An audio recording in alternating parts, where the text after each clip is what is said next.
Hi, everyone. Welcome to another episode of College Town Talk. I'm Jonathan Frank. And I'm Shan Stout. Shan, we have a new adjective to describe this podcast. Chaotic. No. Questionable. No. Barely holding it together. That's more than an adjective. Still no. Well, I give up. Award-winning, Shan. We took the silver medal in the best podcast category last week at the Tennessee College Public Relations Association's annual statewide conference in Chattanooga. There were, I believe, 20 institutions that competed in the awards. Not all necessarily for the podcast category, but it was, they had a total of 462 submissions. And I want to congratulate my colleagues in the Communications and Marketing Office that also won awards for Best Social Media Campaign, Best Brochure, Flyer Design, all kinds of awards. We'll be putting out a news release about that. But Shan, this was meaningful to me because you and I have worked on this for almost 3 years now. You volunteer your time. You've been so generous to us at Tech. You do us a great honor by lending us your time and expertise. And you have been really the one to make this what it is, because our listeners, I know they can tell every week, but maybe they don't know, the story.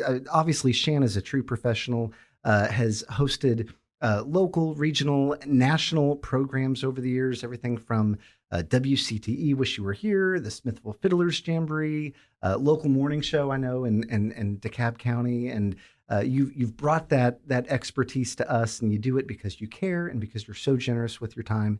And so this has been, I was thrilled for us, really. Jonathan, I'm gonna say I'm simply hero support because you are the hero behind this podcast. I did not have award-winning podcaster on the bingo card this week, and when you sent a picture of the award, I have a little brother. I'm the oldest of 4 children, but my little brother is very hard to impress. As a matter of fact, I don't think he's ever said like, wow. And I've done a lot of things in life that I thought, come on, and he's like, yeah, it's okay. I mean, but when I told him that we were awarded, this podcast honor, he was like, really? Oh my gosh, let me see the award. Like he wanted to. And so I pulled it up and I was showing him. And so we impressed my little brother, okay, which is the impossible thing to do. So Jonathan, when you came to me with the idea that you wanted to spearhead this podcast and do it, watching it grow and watching all the work you've put behind it, just everyone that's our listening audience, understand that 99.9% of everything that you hear from this podcast, I would say good or bad, but apparently we're award winning now. The credit goes to Jonathan Frank, and that's all there is to it.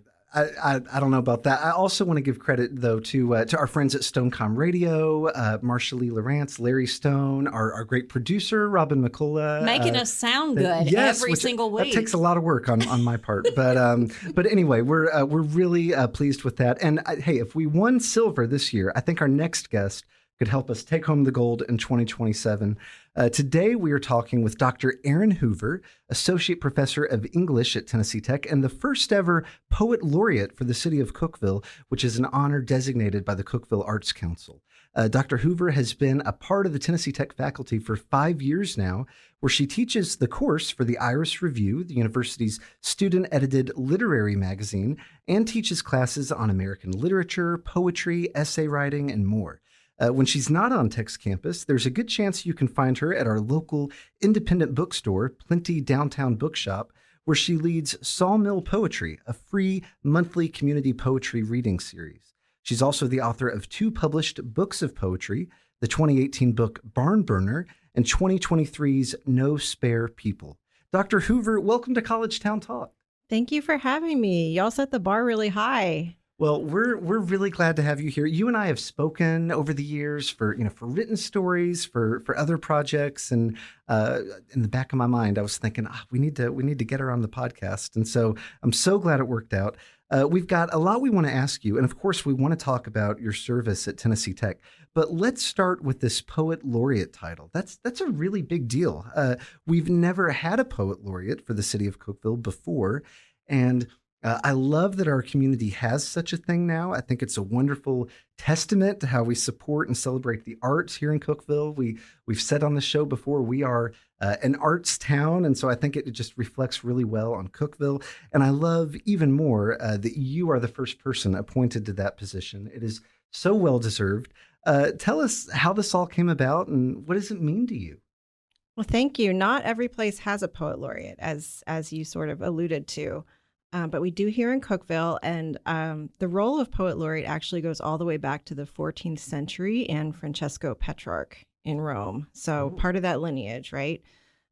We've had a poet laureate in the U.S. since 1937, and now there are laureates of many states, cities, and towns in our country. I know many of the folks in our arts community because of Sawmill Poetry, which you also talked about, our regular poetry series at Plenty. And Cookeville Arts Council has actually funded that work for the last few years. So that's how I think I was on their radar. Some of the members attend the Sawmill Poetry readings, and I know them personally. And I'm just honored that they saw that I have the potential to fill this role here in Cookeville. And I hope the position might give me a chance to bring together some resources from our community, from our university, the town itself, businesses, nonprofits, in the promotion of poetry. Well, Dr. Hoover, I love that you're working in tandem using our resources like Plenty Bookshop. That is also a rare resource, having a nonprofit bookshop. I've never seen that business model anywhere across not only Tennessee, I haven't seen it anywhere in the nation. It's a very, very rare model. And I know they have a goal to have a nonprofit bookshop in like every state across the United States is their long-term goal. And I think that's beautiful. And I love that, we are an arts community, but, I guess for our listeners, some might think that Poet Laureate is a cool honorary title. It's something to put on your resume. You use it for bragging rights and, but understanding what that actually is, you're truly a working Poet Laureate. And so tell us, you've got big plans, how you want to use your platform. And one of those plans involves a new student club at Cookeville High School. So tell us a little bit about, your goal, deadlines, and, what the outcome will be for that. Sure. I don't know if Petrarch had a community project, but I do. So pretty soon after I was given the Poet Laureateship, I started meeting with teachers and students at Cookeville High School. I wanted to do something to promote poetry with young people, but I also wanted it to be something that partially came from them, that they wanted and needed, rather than me just kind of coming in and saying, eat your poetry, it's good for you. So I met with them for that reason. And I asked them what they wanted. They told me they wanted time during the class day to study poetry. They didn't want an after school program or a weekend program. They wanted it to be during the school day. And they said they wanted their own spaces to perform poetry.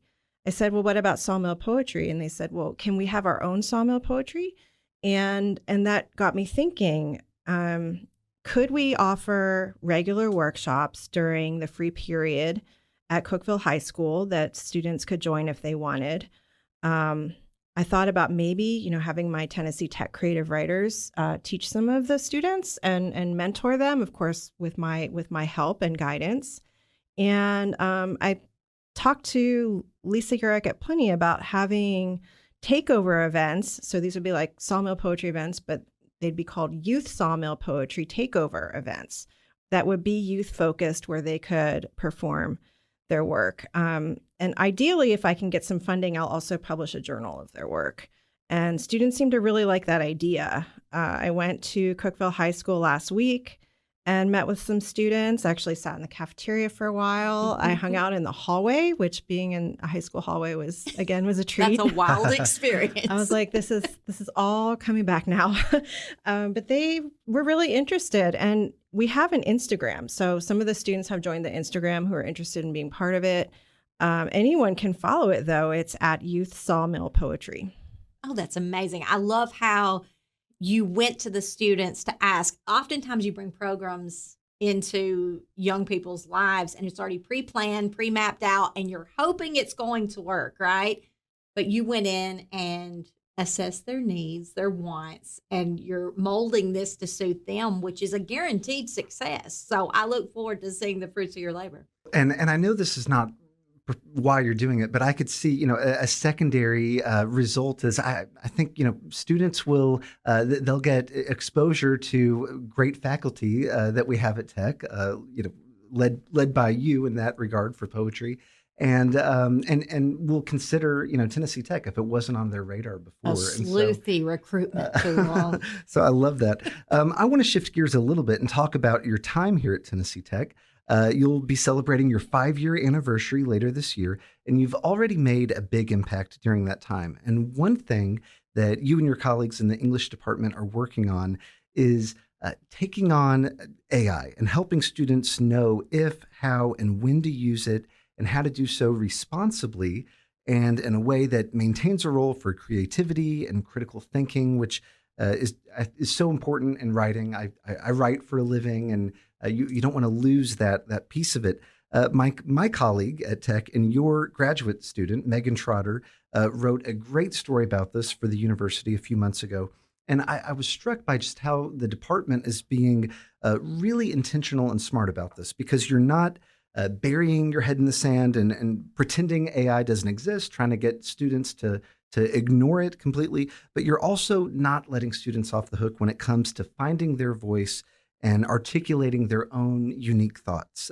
So what can you tell us about how the department is using AI today? As far as having questions about AI or trying to learn more about it and think about how to use it ethically, but also to the best possible result, I would say that faculty are also thinking through those questions right now. I mean, in some ways, they're not new questions, but they have really been brought to the forefront, as I think probably a lot of people listening to this know. Someone in professional writing or linguistics is going to have a different lens from me, a creative writer.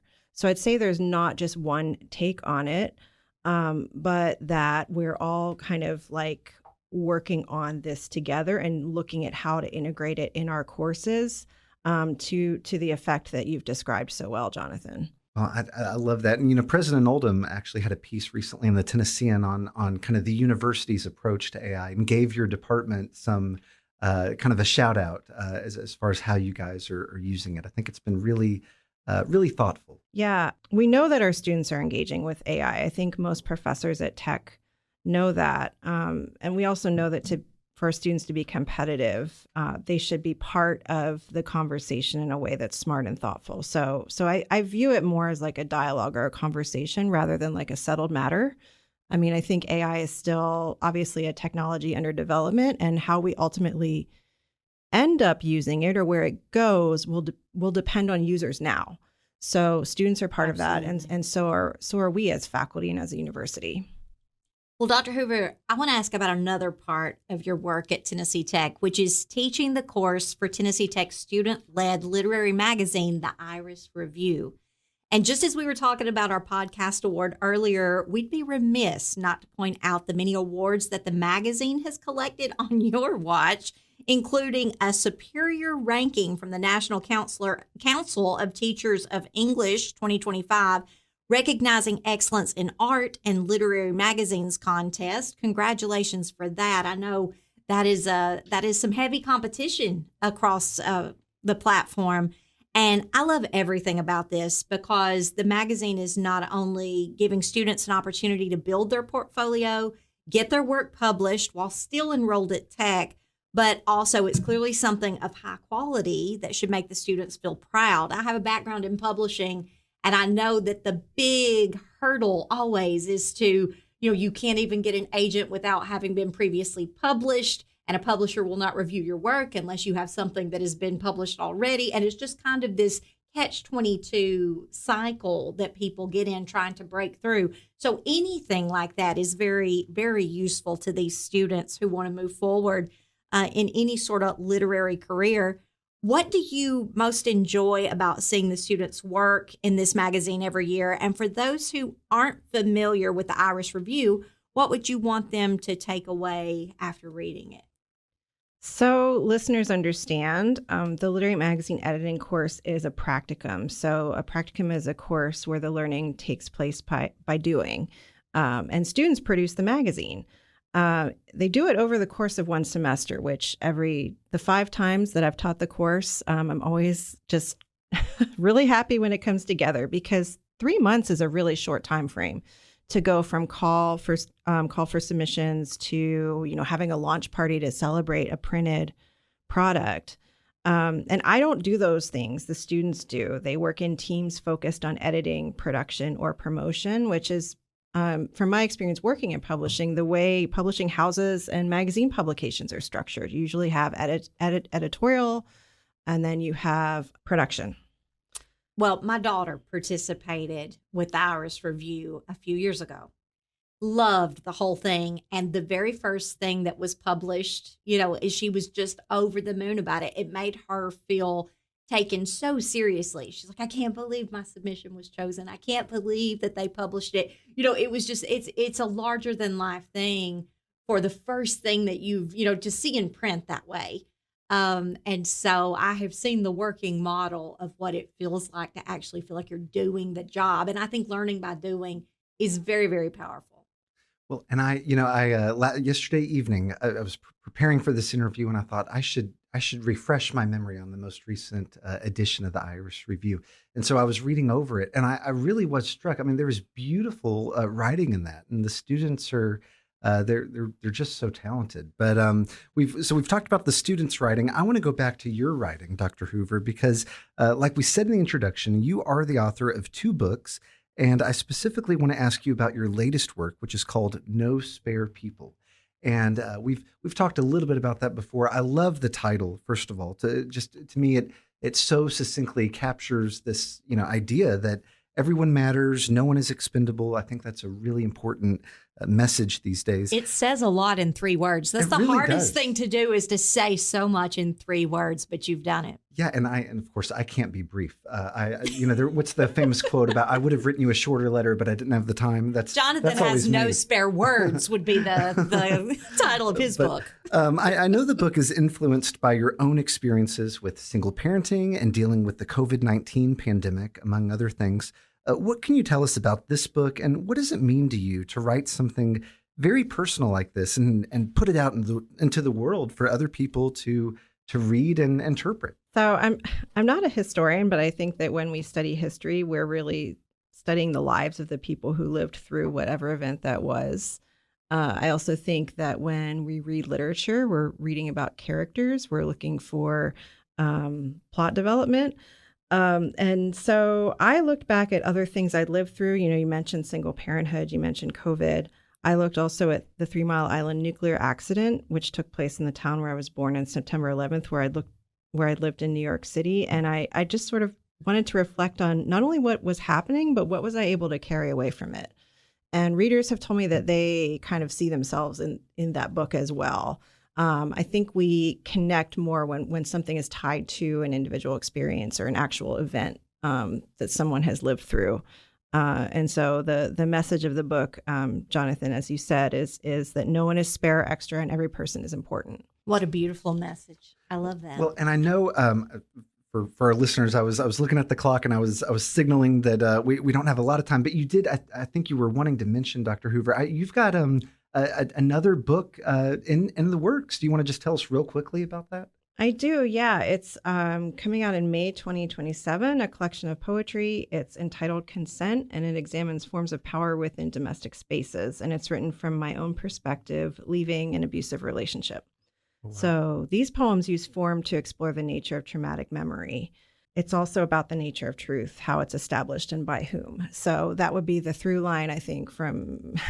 They sound like very different books, don't they? Yes. But I think this is going to be relatable to a lot of people. Yeah, but moving from No Spare People to this book, Consent, it is about kind of like how do we know the truth? How do we really know what happened in a given situation? What is the experience of that like? So that'll be out. Consent will be out in May 2027. Well, congratulations on that, and good luck with the launch of your newest book. Dr. Hoover, we could talk to you all afternoon, but we are almost out of time, which means we're down to our last question, which is, what is one way that Tennessee Tech has impacted your life? So when I came here, when I got the job, I didn't really know what I was walking into. Like anybody, I interviewed during COVID, so I had a remote interview. Which is its own challenge. Yeah, and then I came to Cookeville and, it's a real place. What I found here were engaged, dedicated, and passionate people, particularly folks who work at Tech are really, really, they bring the research they're doing to the classroom and to the students, and I think we do that work together.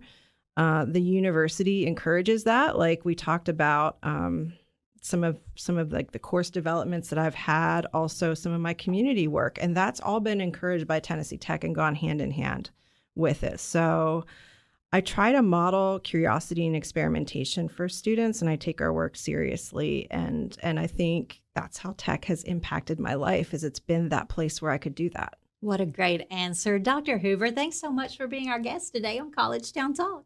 Thank you. And for our listeners, if you're enjoying our show and hearing from Tennessee Tech faculty leaders like Dr. Erin Hoover, would you do us a favor and leave a 5-star review on Apple, Spotify, or wherever you get this podcast? It all helps to spread the word about the great things happening right here in Cookeville. And we'll meet you back here again next week for more conversations with the people who make Cookeville, Tennessee's college town. College Town Talk is presented by Tennessee Tech University in partnership with the Cookeville-Putnam County Convention and Visitors Bureau and Stonecom Radio. Your hosts are Jonathan Frank and Shan Stout, and original music is performed by Andrew Buckner. Visit us online at tntech.edu/collegetowntalk.